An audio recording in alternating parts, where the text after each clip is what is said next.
There are 168 hours in the week, but most of us only use one of those to know God, find freedom, discover our purpose, and make a difference. And this week in the 167, we're going to make room for doubt and check in on my boy Job. Welcome to the 167.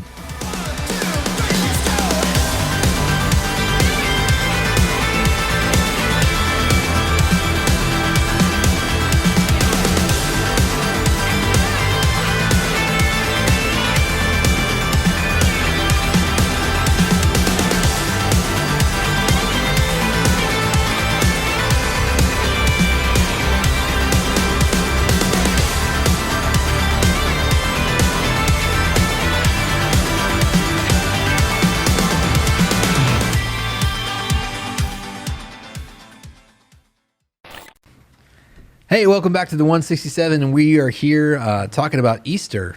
Easter was a big Sunday. Man, it was. We were back in house, in person.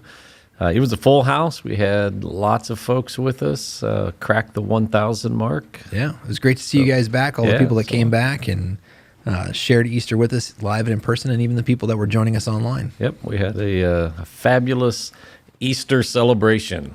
Yeah, and so, I don't know what Easter was like for you growing up. When I was, Easter, it was Easter cantatas. Funny story. So I didn't grow up in church. Oh, that's true. Right? So we were not a church-going family. But on Easter, true story, we would get dressed up. We'd put on like really nice clothes, and we would go to the drive-in movie theater, who then had a Easter service just on Easter Sunday at the drive-in movie theater. So we would pull into the parking stall, get the speaker. For the kids, it's like a Bluetooth speaker, but with a cord. There you go. So we'd put the speaker in our car window, and we would listen to a sermon, and then we would go eat lunch. Was it live, or was it like shown as a movie? I think it was live, the best I can remember. So I was just a kid. It's pretty weird when I think about it. So did you have a little mini seersucker suit? I don't remember the exact suits that we wore or clothes, but they were really nice. Like we dressed up for Easter and can't wear your play clothes. No, to go to the drive-in movie theater to listen to a sermon on a really bad speaker. So I grew up Church of Christ, and so it was a lot of. We actually did a really good, like for Good Friday, we do an Easter pageant. Like where we actually put people up. We had holes in the stage where you'd erect crosses, and, somebody would be up there in a diaper. Which I was always like, it was whoever had a 6-pack abs. And you're the winner. So we did that, and then it was a lot of hellfire. But yeah, so I thought it was really interesting this week of your choice of topic. So we came into Easter with a series about doubt. Yeah, so I thought, man, we get all excited about celebrating Easter, and like I mentioned in the sermon, it's like the Super Bowl Sunday of the church world, and we get all pumped up about it. And what we're celebrating is, to a lot of people, just ludicrous. It is unfathomable that somebody could resurrect from the dead and then walk around and talk to people and be alive after they were beaten and crucified. And it's a hard concept to believe. And so I thought, well, if there's going to be people, many of them who are skeptics, that'll come to church on Easter, then I just wanted people to know it's okay, regardless of where you are in your faith journey, an atheist, an agnostic, somewhere in between, or a passionate follower of Jesus, that if you got questions, if you got doubts, you're struggling with things, hey, this is a great place, and you're in good company. And so this series is going to look at a few different people in Scripture that really wrestled with who Jesus was, some of his actions, and they struggled in their faith. Cool. It's just kind of funny to me sitting there thinking about it, because you're like, yeah, it's like the Super Bowl. I'm like, that would be like if the Super Bowl did a Super Bowl halftime show about why you should care about football. We're like, kind of. So this is like, hey, welcome. Like this, I mean, it's really important to us. And then going, you don't think this is important? Let me tell you why you should care about this. Yeah. So, but no, we had a great time, and hopefully everyone enjoyed that time of worship. But then they were intrigued enough by the topic of doubts and questions being okay they come back, invite some friends, and it begins a little deeper journey of theirs to know God a little better. Well, and I think that's the thing, is a lot of people view that as a really uncomfortable thing. They think that if you have doubts, you don't belong in church. And it's really the opposite. I mean, like, that would be like saying, I need to research a topic, but I'm not going to go to the library. Yeah, this is a safe place, man. It should be a place where you come and you look around and you kind of get your feet wet and you feel comfortable at any level, asking questions, getting involved, pursuing a relationship with Christ. So, yep. Well, and you did that by talking about kind of the disciples' reaction to the resurrection, that Jesus died, he came back, and then kind of catching the disciples and saying, hey, this is how they reacted to that. So can you tell me a little bit more about that? That was probably the first part of what you were talking about, is saying, how they weren't even really certain about what was going on. Yeah, so this wasn't something I just discovered this week. It's something that, I've known and read, and it's impacted me in a pretty substantial way over the years as I've wrestled with some of my own questions and doubts and not understanding exactly how God works. And but that one little phrase where it said that they went to the mountain where Jesus had told them to go, and he met them there after the resurrection. And then it says, some of them worshiped and some doubted. And that phrase, some of them doubted, just jumped out to me as powerful. That there are situations and there are times in life when I'm in a group of people and they're worshiping and I have questions and I don't really feel like worshiping. I'm not in a posture of worship. And I think, I believe that having read that and understanding that passage in that environment they were in, that Jesus was okay with that. That Jesus was okay with the ones who doubted. He didn't cast them out and judge them and condemn them. He welcomed them and then continued to reveal himself even more and more. Yeah. Well, and then what was interesting about that, especially you made this point in your sermon, you said that there's room for doubt in the presence of Jesus. Like you said, with the disciples saying they're in the same room. Yeah. It makes me think of Thomas, where he shows up and the dude appears through the door. It's peace be with you. And you're like, yeah. And it's and you have Thomas, who probably feels pretty stupid at that point, but Jesus is like, no, man, put your finger in there. And I think that people stay away from church and keep Jesus at an arm's distance when they're in those seasons of doubt because of judgment and criticism, maybe that they expect from Christians, and often rightfully so, to expect it, because Christians can tend to be critical or judgmental of people who, have some doubts and questions. And so the church, I don't think, has typically been a place where you can come and ask the questions for whatever reason. And so we keep people away, when in reality, we all wrestle with those things. We just camouflage them, we hide them, we pretend that we don't have them, and we just plow through whatever we're going through with this appearance that everything's good, when internally there's something gnawing at us that we need answers to that we're not getting because we're not being honest with God and asking the questions.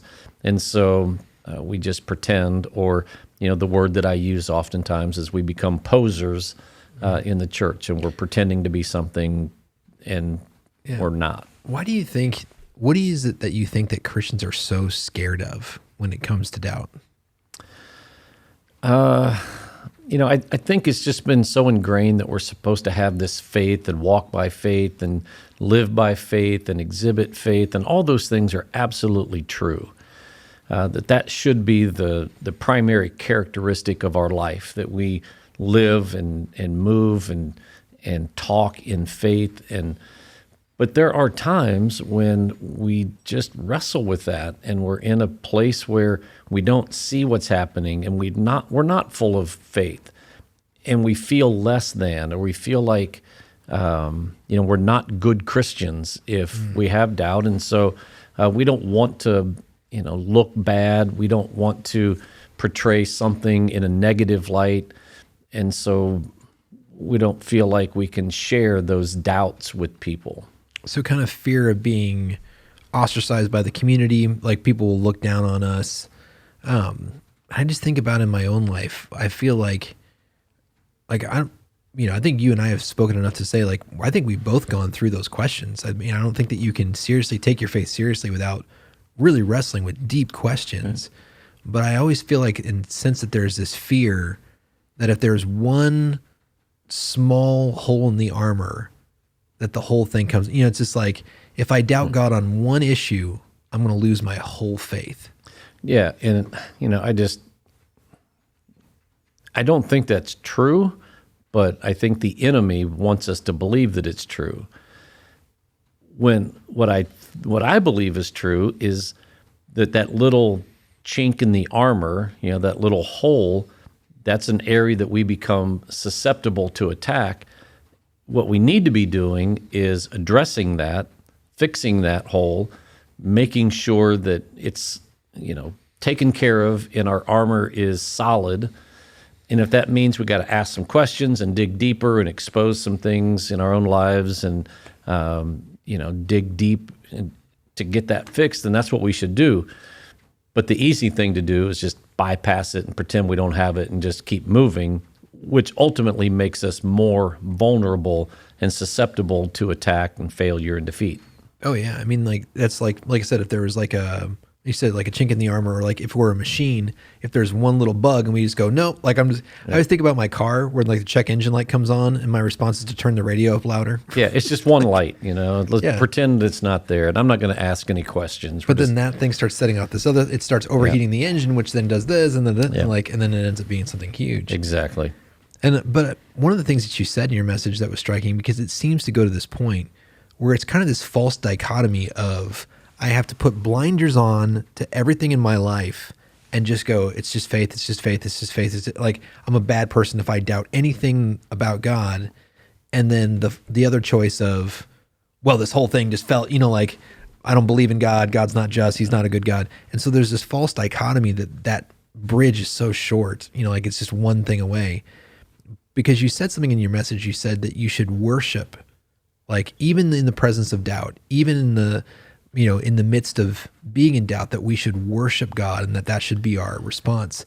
And I think that is such a foreign thing to people to you feel bad. Like you said, like I come into worship and I'm like, I'm not in the vibe of worship and I'm doubting, like I'm a bad person. I'm a bad Christian. And it's like, but you're challenging us to worship in the midst of that. And I thought that was so great. Can you tell me a little bit about that? Like, how do I do that? How do I come in with doubt, but still worship Christ? Yeah. So jumping ahead in the series just a little bit. So in a couple of weeks. Oh, spoiler alerts. Yeah. Spoiler alert. So in a couple of weeks, I'll be talking about Thomas. And Thomas had some serious questions and doubts about Jesus' resurrection. And here again, in his presence, so Jesus shows up and Thomas is still doubting, and Jesus welcomes him and invites him and says, just worship. Here, put your finger right here in my hand. Put your hand in my side. Get close to me. Come into me and just experience me. In my mind, that means he's just welcoming him in to know him more deeply.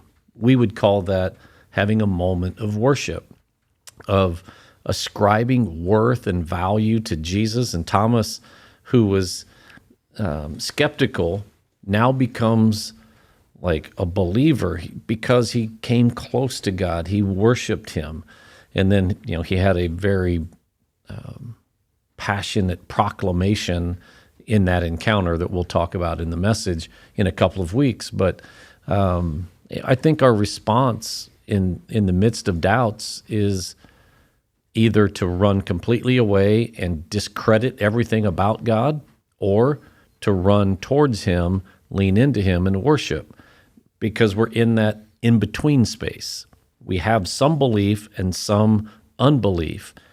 And I think, again, Jesus just wants us to say, I'm going to lean into my belief more than my unbelief. and I'm going to pursue that, and I'm going to let that inspire me and build me instead of my unbelief. It's a choice. Yeah, I think that's so good. Like when you were talking about that, I just got this picture of kind of that poking and prodding where it's like, what an intimate thing that is of come and touch me, where it's just like, I'm scared of you. I'm not really sure what's going on here. Well, then come close, cut that come closer vibe where it's like, I thought about the girls, we watched Hook this past week with Peter Pan, and like there's a moment where like they're not sure if he's Peter Pan because he's old, and then the kid comes up and he starts playing with his face, and then he makes him smile, and he's like, oh, there you are, like, and it's this like just this really intimate thing, I think, of you don't think I'm here, come touch me, like come closer, come examine this thing, don't distance yourself. I think that's so good. Yeah, and learning is all about inquiring information, asking questions. It often involves having doubts about the answer that you received. So in mathematical equations or historical studies, whatever the area of study might be, when you are starting to discover a truth, most people then begin to question the viability of that, and like, is that really true? Is that how it happened? And you start this process of how feasible is this? And then in the exploration of the facts, you discover that, oh yeah, that is exactly how it happened. So, how did America get discovered? I mean, it's crazy. You mean a guy took off in a boat and didn't really know where he was going, kind of, and he just stumbled. And it seems a little far-fetched, but when you start to dig deeper and you do all the research, then you finally discover that no, that's what happened, and it's crazy, and it's not that hard to believe when you get it all in line. And so I think that's what asking the questions and having the doubts takes us on this journey of discovery. And when we go on that journey of discovery, I am completely convinced that the end result of that will be, I believe in Jesus, and I want to become a passionate follower of his. Absolutely. And like, I think Jesus is confident in that. Otherwise he'd be like, no, get away from me, not come come closer. Come take a closer. Yep. Yeah, I can't wait for the rest of the series. It's going to be great. Yep, I'm excited to get going on it. We have 3 weeks in it, and we'll see how it turns out. Awesome. Well, thanks for coming in. You're welcome. We'll see you guys later in the podcast. See you. Welcome back to the Think Differently segment on the 167 podcast. One of the things that we're doing in the 167 is we want to challenge you to continue to read your Bible and think about things differently. And so I'm picking up from last time that we were together on Think Differently to talk about this series on Job. We talked last week about how lots of people go to the book of Job to answer the question, why does God allow people to suffer? Why is there suffering in the world? And actually that question can be solved in the New Testament. There's plenty of verses in the New Testament. I can think of 14 really off the top of my head, 14 different reasons about why you might be experiencing discomfort and suffering. We've actually preached messages about that here in New Life. But really, I wanted to take a look at Job because I think that most people have a misconception of Job when they read it. And so last week we talked about kind of the prologue to Job, how it's this kind of play that happens, but I think it is an actual event. I think that someone wrote a play about an actual event. I'm going to show you why. But here in the second session of that, we're finding Job, who has been the subject of an accusation. We had Satan, which means the accuser, who is kind of the DA there in heaven. He's supposed to persecute us. He's supposed to prosecute us to God and say, hey, these are their sins. These are their crimes. I can find them guilty. I can prove that they're guilty. I've got the photo evidence. And either at the end of the time, either Jesus says, no, I already paid for their sentence, though. They're guilty, but I already paid for their sentence. Or we get accused of that. And so Satan is in the presence of God. He's prosecuting cases. And God says, hey, listen, consider my servant Job. And Satan says, well, the only reason that Job serves you is because you do nice things for him. You protect him basically from me. And God says, well, I don't think that that's true. And Satan says, the accuser, well, turn him over to me and we'll see. And they said, okay, fine, go ahead. And God says, but don't hurt him. And so here we are, and we're picking that up. And here's what we find from Job. Job is minding his own business. And all of a sudden in one day, he loses everything. He is arguably the most wealthy man on earth at this point. He has 7 beautiful children that love him, that clearly live on this kind of huge farm. He's got this huge land. He's almost his entire nation. He could have been a contemporary of Abraham, or and rivals necessarily of, like as far as what he owns and his children. And so these messengers, one after another, they keep coming to him and saying, hey, listen, all the bandits took your sheep. Hey, listen, fire came from heaven and it consumed all the camels. Like he just loses absolutely every part of his wealth. And in that, one of the messengers come and says, hey, listen, all 7 of your children were feasting at one of the brothers' houses, and this wind comes up and a roof caves in, and all 7 of your children are dead. And so this immense grief just hits Job, and he tears his robes and he sits in ash. And, it's not enough that all of his wealth is gone. It's not enough that all of his children are gone. His wife actually accuses him and says, you must have done something to anger God, and God is punishing you. I'm blaming you for this. You should just curse God and die. So essentially he's losing his marriage because his wife is accusing him of all these things that are going on, saying it's your fault. And Job is sitting in a pile of ashes and wondering what God is doing or what is God not doing. And so this is why I want to address this, because a lot of people say, oh, I feel like Job. And I'm like, man, Job's suffering is way up here. Sometimes people will, they'll be like, I got a flat tire on my way to work and it was raining. I feel like Job. No. Job lost everything in his life. If your bank accounts were drained and you lost every dollar that you owned, and all of your children died and your family was dead, and your wife or your husband came to you and said, I blame you for all of this, like there's nothing between us anymore, and you sat on a heap of ashes, then you're like Job. Okay. And so, but I do think that most of us, it takes less suffering for us, but we all come to the place in our lives where we experience some kind of suffering, some discomfort, something that's random and evil in this world. We talked last week, my wife and I have experienced miscarriages. I've lost family members. I've lost friends in car accidents. There are things that seemingly happen that are seemingly random in this world that inflict pain and cause the suffering. And so Job is sitting there in this pile of ashes and he's going, where is God? And he really is asking that question, is God behind this, or is God allowing this to happen? And so it's really the question that most of us ask is God fair? Is God a just God? And is God a good God? And so for the rest of the book, after this has happened, briefly, so he doesn't curse God yet. And then the accuser goes back to God and says, well, that's because you won't let me touch him. He is such a selfish individual that really, if you inflict him with a plague or a sickness, then he'll curse you. And so God allows him to inflict upon Job sores and things like that. And so then it actually affects Job's body. And so then we get to the meat of the story, which is over the next book. It's 3 of his friends come to visit Job. You have Eliphaz the Temanite, Bildad the Shuhite, and Zophar the Naamathite. Okay? And I don't know if these are real people or they're people who are representative, but they represent kind of 3 major philosophical backings about when people say, oh, well, God, it's your fault, or it's not your fault, God's not just, or it's not God's fault, like he's just absent-minded, like he doesn't think about you. Okay. And these people represent real arguments, whether or not they are real people. I still think they're real people. And so this part of the story is kind of told in this Hebrew poetry. Like I said, this book is written almost like a Shakespearean play. So I think that it is. I keep promising you, we're going to get to the part where I tell you that why I think that this is actually real. But regardless of whether it's real, the ideas behind these 3 friends are very real. The 3 friends represent the questions that we all ask, and everyone comes from the same assumption. If I am good and wise, then I will be rewarded. And if I'm bad and stupid, I will be punished.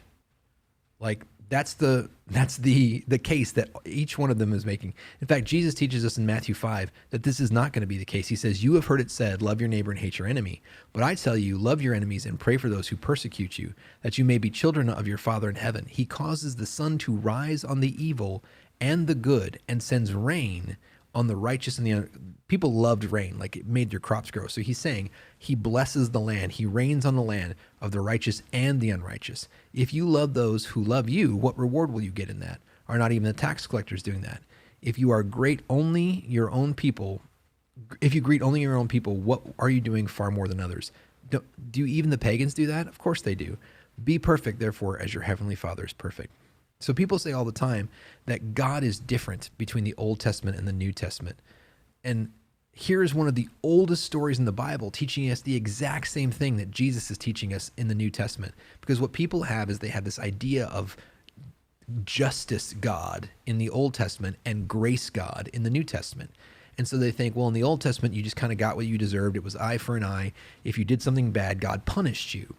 And yet, what we're going to find is that the message of this story is counter to those friends' ideas and philosophy. Their ideas and philosophy being that if I am wise and good, then good things will happen to me. And if I am bad or stupid, then bad things will happen to me if I am unwise. And I think that those can absolutely apply to us in consequences. But what we're going to see here is that's not always the case. And in fact, in the New Testament, Jesus tells us so. So there are going to be bad things that happen to righteous people, and there are going to be good things that happen to unrighteous people. And we're going to ask the question of why. So join us next time as we're going to continue in Job to find out why is this way. If you enjoyed this episode of the 167, make sure you like, subscribe, follow, get notified, leave a 5-star rating and a positive review. Tell all your friends to listen as well. Make sure you go over to newlifegardener.com and check out all that we have to offer as a church, and check out our messages online as well. Thanks for listening.